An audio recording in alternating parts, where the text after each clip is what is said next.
옛날 옛적 조선 인조 임금 열해째 되던 해, 강원도 깊은 산골 청송현에는 매서운 바람이 불어닥쳤습니다. 병자호란의 상처가 채 아물기도 전 고을 사람들은 먹고 살기조차 버거웠지요. 전쟁이 휩쓸고 간 자리엔 굶주림과 질병만이 남았고 살아남은 이들은 서로의 재산을 탐하며 다투기 바빴습니다. 상인들의 세력은 날로 커져갔고 양반들조차 그들 앞에선 고개를 숙여야 했습니다.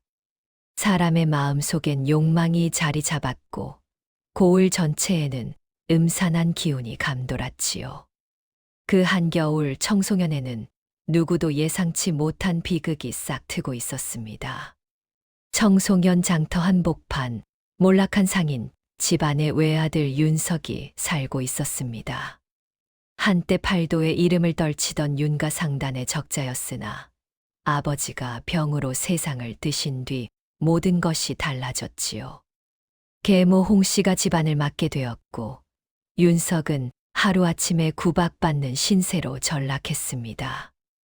늘 굶주려 여윈 몸, 남루한 옷차림이었지만 윤석의 눈빛만큼은 맑고 강직했습니다.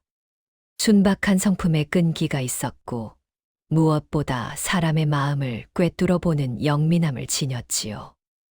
15살 소녀는 매일 아침 일찍 일어나 장작을 패고 물을 길어 나르며 온갖 허드레시를 도맡아 했습니다.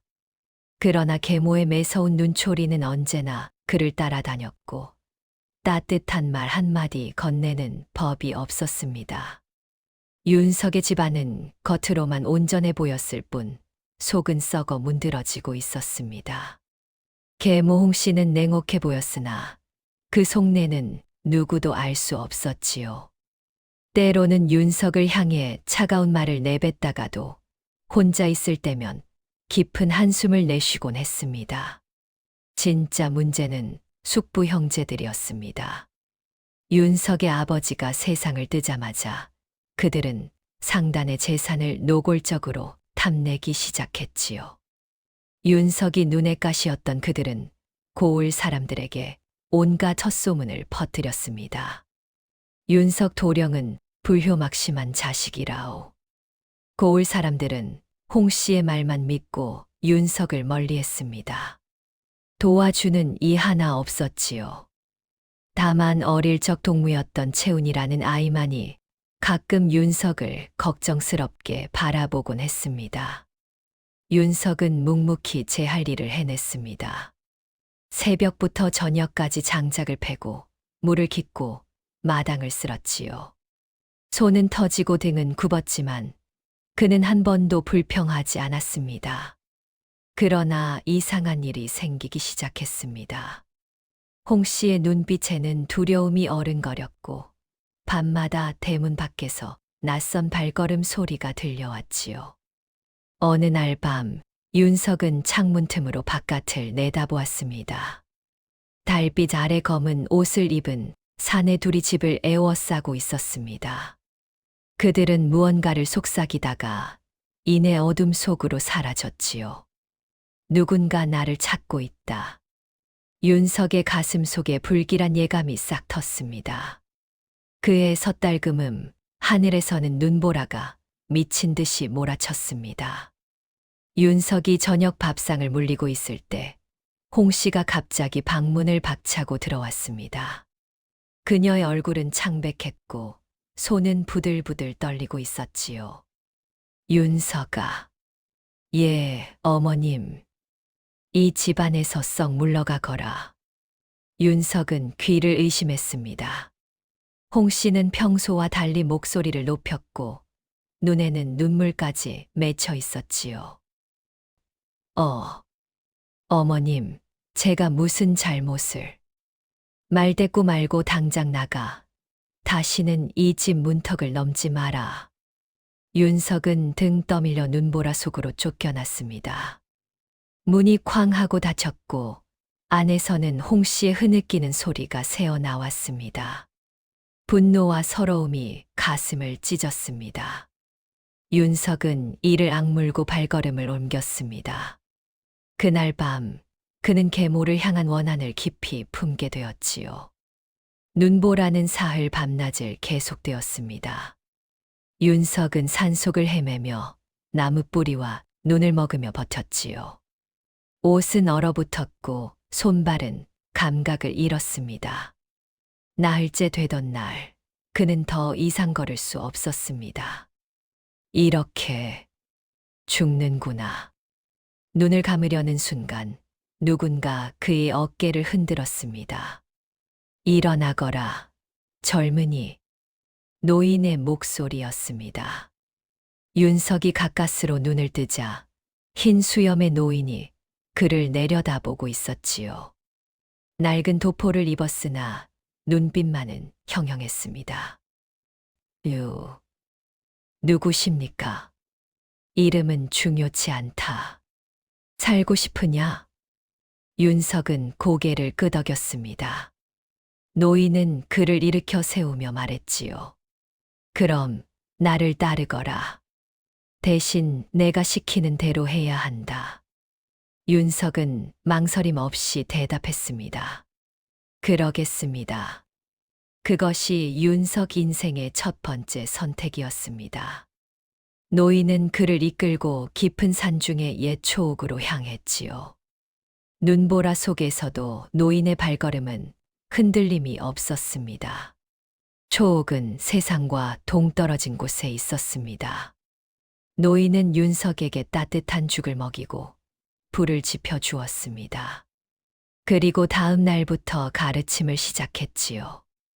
너는 이제부터 장사의 도리를 배울 것이다. 노인은 이름을 밝히지 않았습니다. 다만 윤석에게 문서 읽는 법, 주판 놓는 법, 사람을 대하는 법을 가르쳤지요. 그뿐만이 아니었습니다. 검술과 몸을 단련하는 법, 심지어 사람의 마음을 읽는 신법까지 전수했습니다. 상인이 되려면 몸도 튼튼해야 하고 마음도 강해야 한다. 윤석은 새벽부터 밤늦게까지 배웠습니다. 힘들었지만 불평하지 않았지요. 오히려 배움이 즐거웠습니다. 노인은 때로 꿈속에서 나타나는 듯한 기이한 존재감을 풍겼습니다. 고을 사람들 사이에서는 오래전 야인 선사라 불리던 자가 산중에 산다는 소문이 있었는데 혹시 그가 바로 그 선사가 아닐까 싶었지요. 스승님, 성함이라도 여쭈어도 되겠습니까? 때가 되면 알게 될 것이다. 노인은 언제나 그렇게 대답했습니다. 봄이 왔습니다. 어느 날 밤 초옥 밖에서 인기척이 들렸습니다. 윤석이 문을 열자 산적대가 칼을 휘두르며 달려들었지요. 재물을 내놓아라. 윤석은 당황했지만 스승이 가르쳐 준 검술을 떠올렸습니다. 떨리는 손으로 나무 몽둥이를 들고 맞섰지요. 하나, 둘, 산적들이 쓰러졌습니다. 공포 속에서도 윤석은 자신의 한계를 넘어섰습니다. 마지막 산적이 도망치자 윤석은 그 자리에 주저앉았습니다. 노인은 조용히 다가와 그의 어깨를 두드렸습니다. 잘했다, 윤석아. 오늘 너는 처음으로 누군가를 지켰다. 스승님을 지켰습니다. 그렇다. 하지만 언젠가 너는 나 아닌 다른 누군가를 지키게 될 것이다. 그때를 잊지 마라. 노인의 말은 복선처럼 윤석의 가슴에 새겨졌습니다. 세월은 흘러 10해가 지났습니다. 윤석은 어느덧 25 청년이 되어 있었습니다. 노인의 가르침을 받은 그는 조선 팔도에 이름을 떨치는 울림상단의 주인이 되었지요. 스승이 물려준 인맥과 윤석의 재능이 합쳐져 울림상단은 짧은 시간에 큰 상단으로 성장했습니다. 한양에서 평양까지 윤석의 이름을 모르는 상인이 없을 정도였지요. 그러나 성공의 정점에서 노인은 갑자기 윤석을 불렀습니다. 윤석아, 이제 고향으로 돌아가거라. 스승님, 갑자기 무슨 말씀이십니까? 내게는 숨겨진 진실이 있다.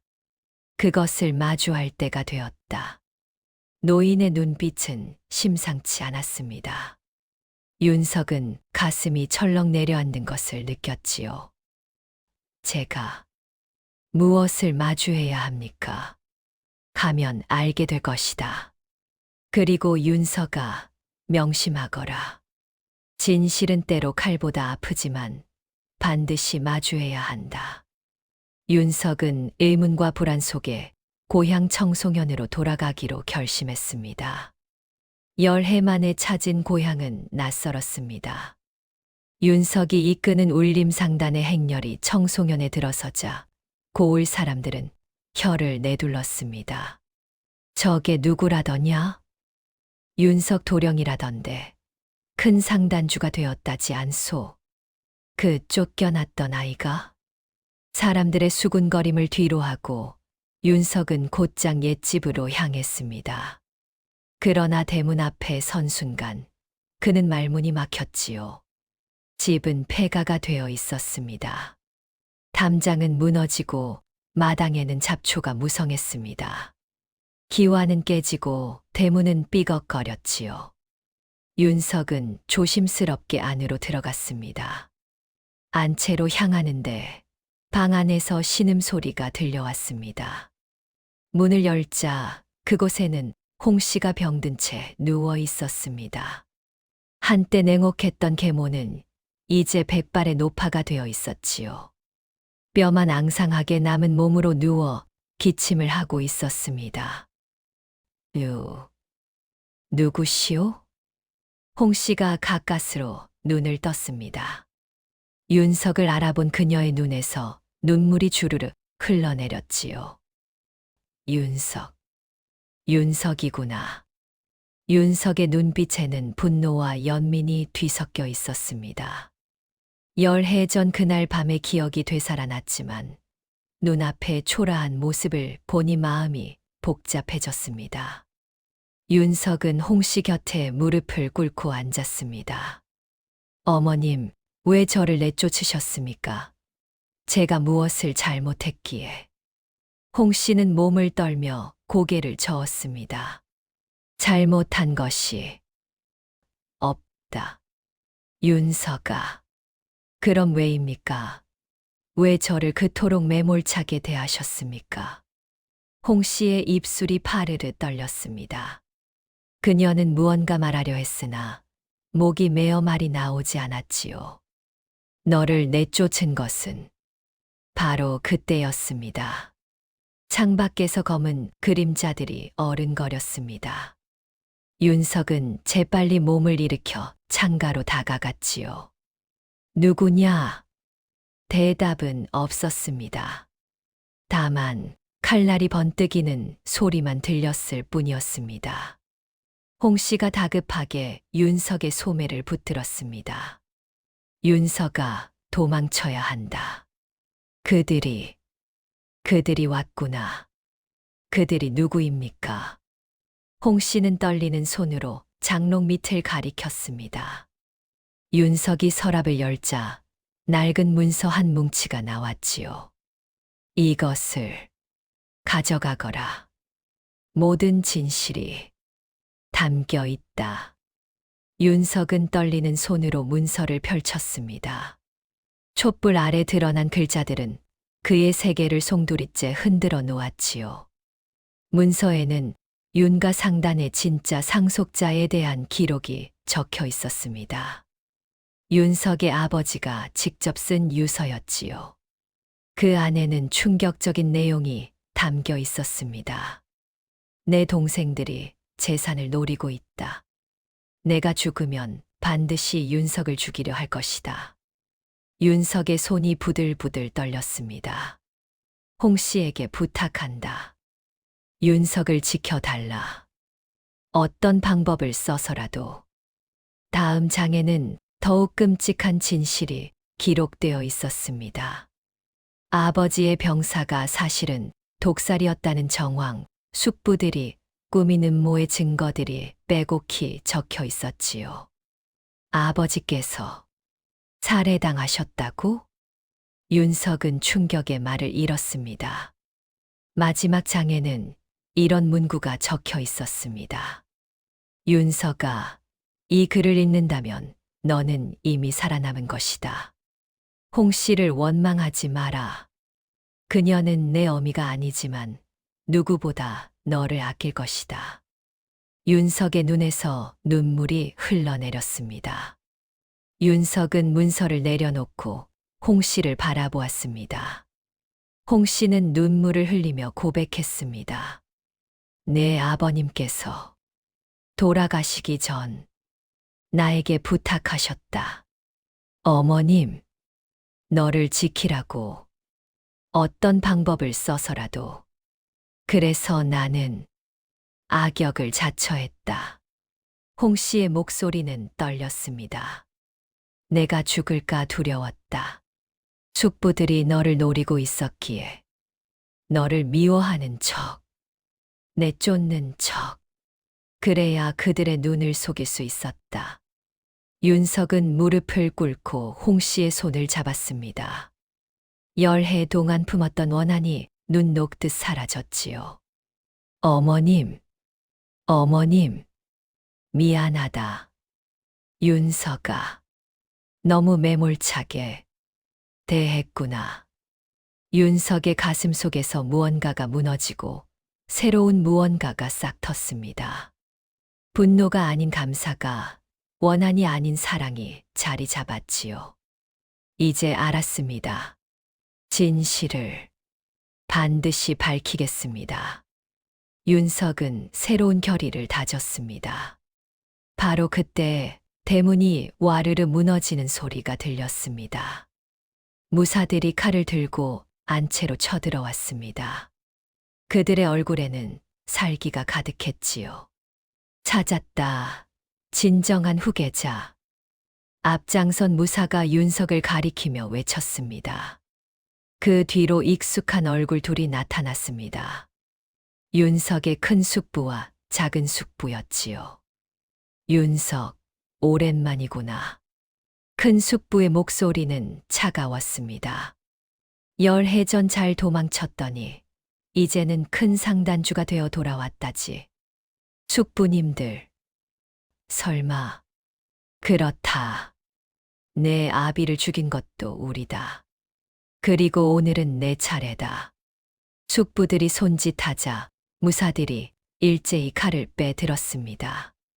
바로 그 순간 홍 씨가 벌떡 일어났습니다. 병든 몸인데도 불구하고 믿을 수 없는 힘으로 윤석 앞을 가로막았지요. 얘만은 안 된다. 내 살아있는 한 윤석이를 건드릴 수 없다. 홍 씨의 목소리에는 굳은 결의가 담겨 있었습니다. 큰 숙부가 비웃었습니다. 병든 계집이 무엇을 할 수 있단 말이냐? 그가 손을 들자 무사 하나가 칼을 휘둘렀습니다. 번쩍이는 칼날이 윤석을 향해 날아왔지요. 윤석아. 홍 씨가 윤석을 밀쳐냈습니다. 그리고 자신의 몸으로 칼을 막아섰습니다. 퍽. 칼날이 홍 씨의 가슴을 관통했습니다. 피가 붉게 솟아올랐지요. 어머님. 윤석이 비명을 지르며 홍 씨를 받쳐 안았습니다. 홍 씨는 피를 토하며 윤석을 바라보았습니다. 윤석아, 미안하다. 진작 진실을 말했어야 했는데. 어머님, 말씀하지 마세요. 제가 살리겠습니다. 홍 씨는 고개를 저었습니다. 나는 내 어미가 아니었으나 너 하나만은 지키고 싶었다. 어머님, 내 아버님께 약속했다. 반드시 너를. 홍 씨의 목소리가 점점 작아졌습니다. 그녀의 손이 힘없이 떨어졌지요. 윤석은 절망 속에서 홍 씨를 끌어안고 오열했습니다. 하늘이 무너지는 것 같았습니다. 어머님, 어머님. 숙부들이 다시 칼을 들었습니다. 이제 내 차례다, 윤석아. 윤석은 홍 씨를 조심스럽게 내려놓았습니다. 그의 눈에서 눈물이 흘러내렸지만 눈빛만큼은 형형했습니다. 분노와 슬픔이 뒤섞인 그 눈빛에는 강철 같은 결의가 담겨 있었지요. 스승님께서 왜 저를 가르치셨는지 이제야 알겠습니다. 윤석은 벽에 걸린 검을 집어 들었습니다. 스승에게 배운 검술이 온몸에 스며들었지요. 이제는 내가 지켜야 합니다. 첫 번째 무사가 덤벼들었습니다. 윤석의 검이 번개처럼 움직였고 무사는 비명도 지르지 못한 채 쓰러졌습니다. 두 번째, 세 번째 무사도 마찬가지였습니다. 열해 동안 갈고 닦은 실력이 폭발했지요. 이놈이 작은 숙부가 직접 칼을 들고 달려들었습니다. 윤석은 침착하게 그의 공격을 받아냈습니다. 내가 지킨다. 어머님의 희생을, 아버님의 뜻을, 그리고 진실을. 17장. 절정 스승의 귀환과 최종 대결. 마당에서 무사들이 차례로 쓰러졌습니다. 윤석과 작은 숙부의 대결이 치열하게 펼쳐졌지요. 칼과 칼이 부딪히며 불꽃이 튀었습니다. 바로 그때 대문 밖에서 낯익은 목소리가 들려왔습니다. 늦었구나, 윤석아. 스승이었습니다. 윤석의 노인 스승이 지팡이를 짚고 마당으로 들어섰습니다. 그의 등장에 모든 이들의 움직임이 멈췄지요. 야인 선사. 큰 숙부가 경악하며 뒷걸음질 쳤습니다. 내 놈들이 여기 있을 줄 알았다. 노인의 목소리는 차가웠습니다. 그는 품에서 낡은 문서를 꺼냈습니다. 윤석의 아버지 윤대감께서 돌아가시기 전 내게 이것을 맡기셨다. 내 놈들의 음모를 낱낱이 기록한 증거다. 큰 숙부의 얼굴이 흙빛으로 변했습니다. 그것이 어찌 내 손에. 윤대감은 내 예벗이었다. 그가 돌아가시기 전 나에게 윤석을 부탁하셨지. 때가 올 때까지 지켜달라고. 노인은 윤석을 바라보았습니다. 윤석아, 내가 왜 열해 동안 내 곁에서 배워야 했는지 이제 알겠느냐? 예, 스승님.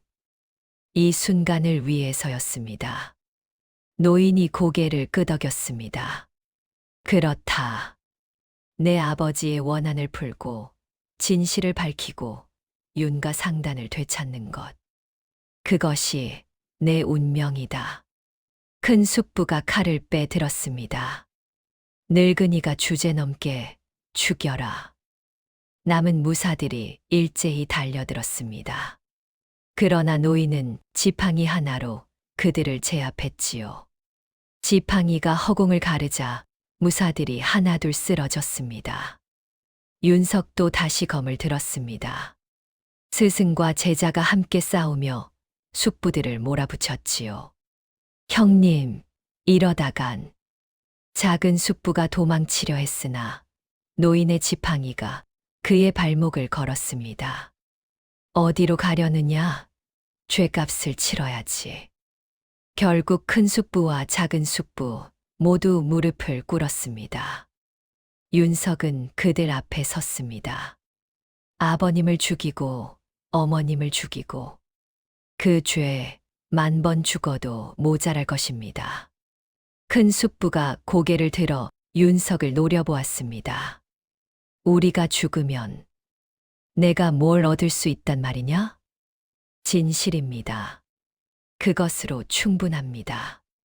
노인이 마을 사람들을 불렀습니다. 고을 원님까지 달려왔지요.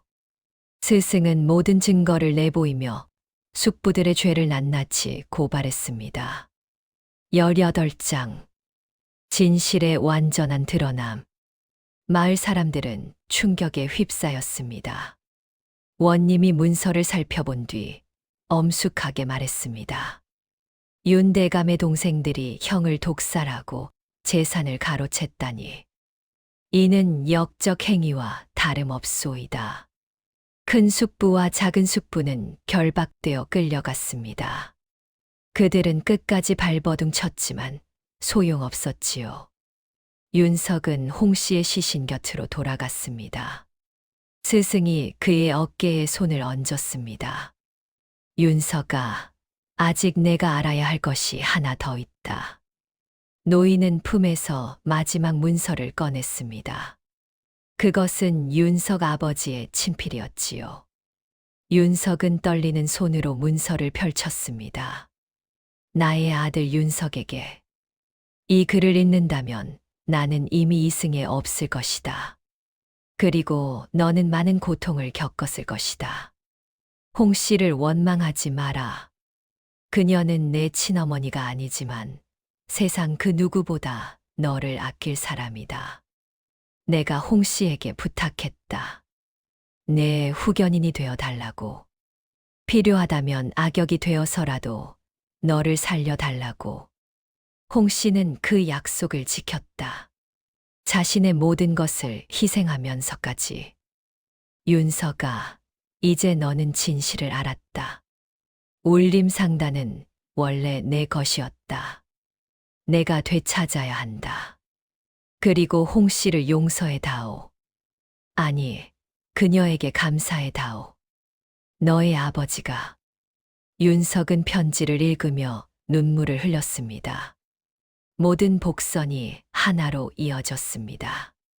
홍 씨의 냉정함, 스승의 가르침, 열해의 시간, 모든 것이 이 순간을 위한 것이었지요. 어머님, 이제야 압니다. 19장. 갈등 해소, 상단의 새 주인.